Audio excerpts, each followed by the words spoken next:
Hey everyone, so we're going to continue our discussion with complex numbers and we're going to focus on another operation, which is the multiplication of complex numbers.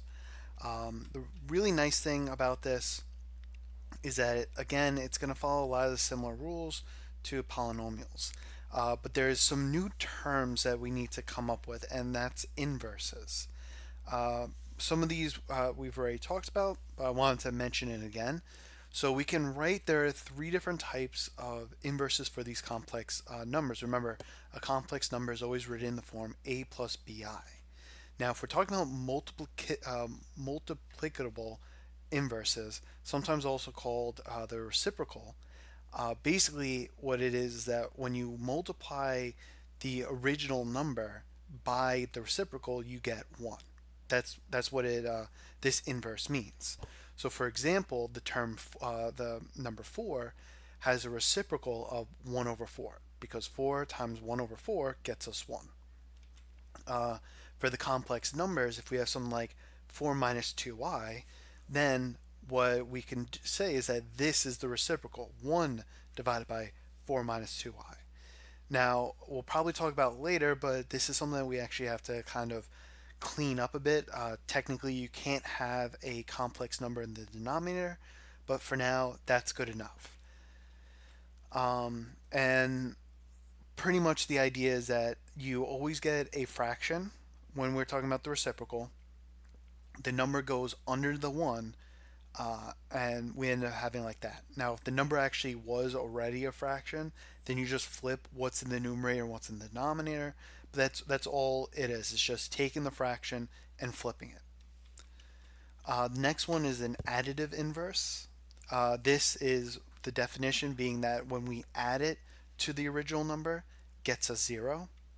So the additive inverse of 4 is negative 4 because 4 plus negative 4 is 0.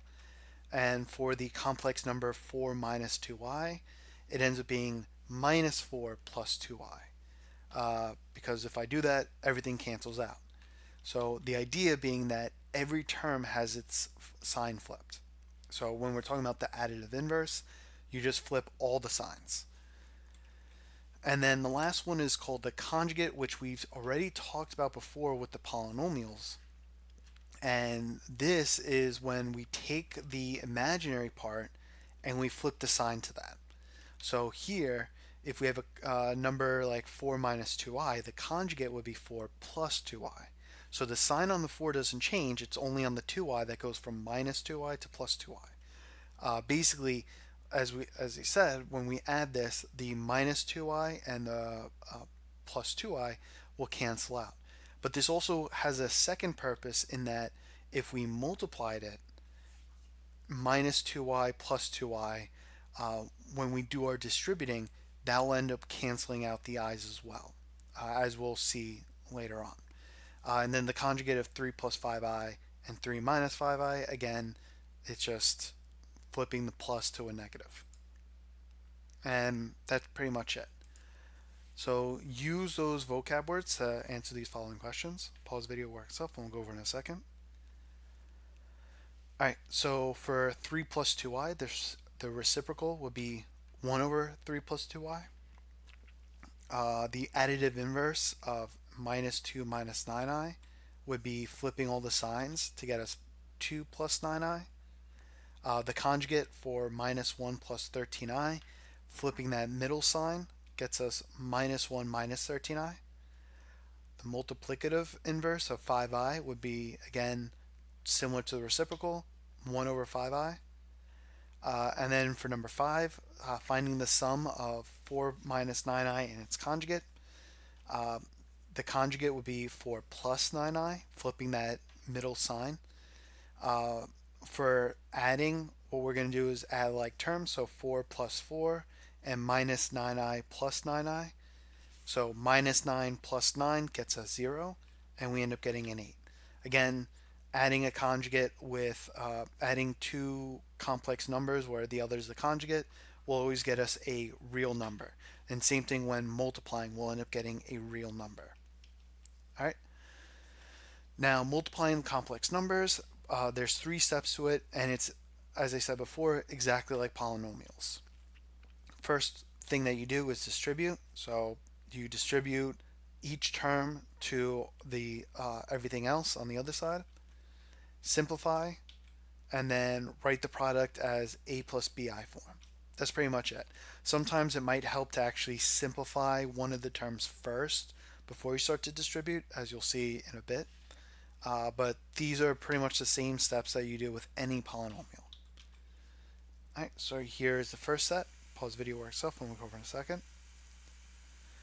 All right, so now that we have this, as I said before, I kind of want to simplify this. So I need to rewrite I to the ninth in a more simplified form. If I use the calculator or use any of the methods that I have, I to the ninth can be rewritten as just I. So we end up having minus 5i times 4i minus 3i. Well, these are now like terms, so I can combine 4i minus 3i to get I. So minus 5i times I is minus 5i squared.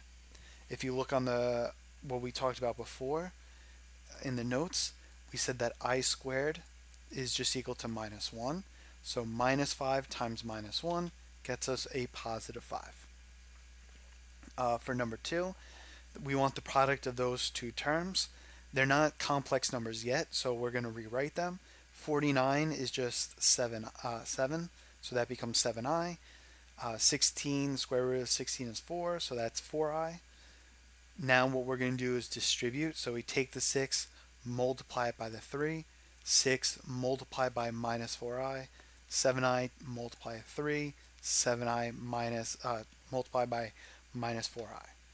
And we have this. So remember, you have to distribute each term so that you're multiplying everything at least once. So 6 times 3 plus 6 times minus 4i plus 7i times 3 plus 7i times minus 4i. Kind of cleaning things up and simplifying a bit.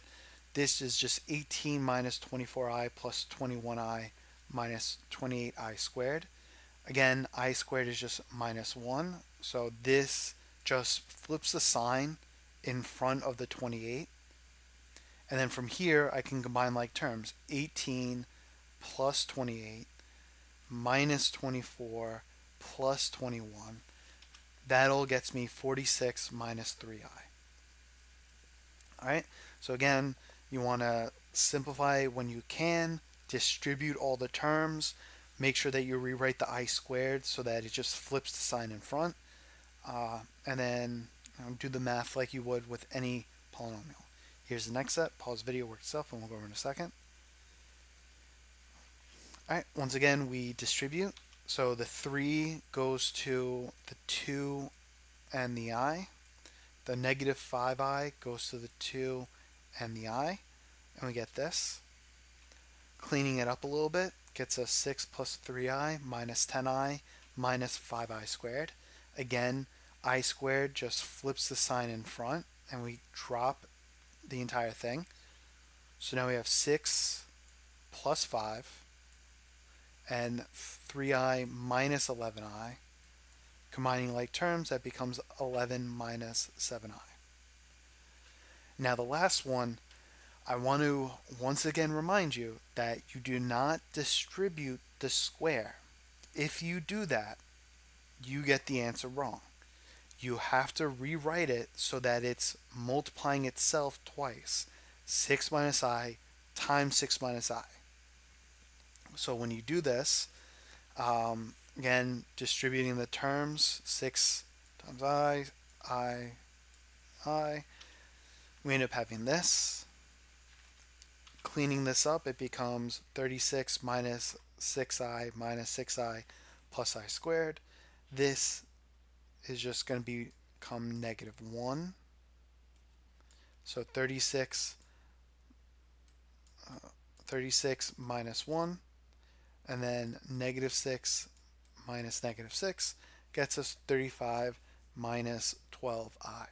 Again, if you distributed the square for some unknown reason, you would not get the right answer.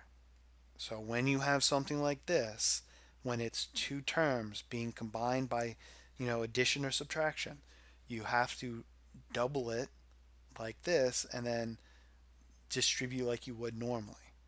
If you have any other questions, feel free to let me know. Message me on Remind. Otherwise, good luck and have a great day.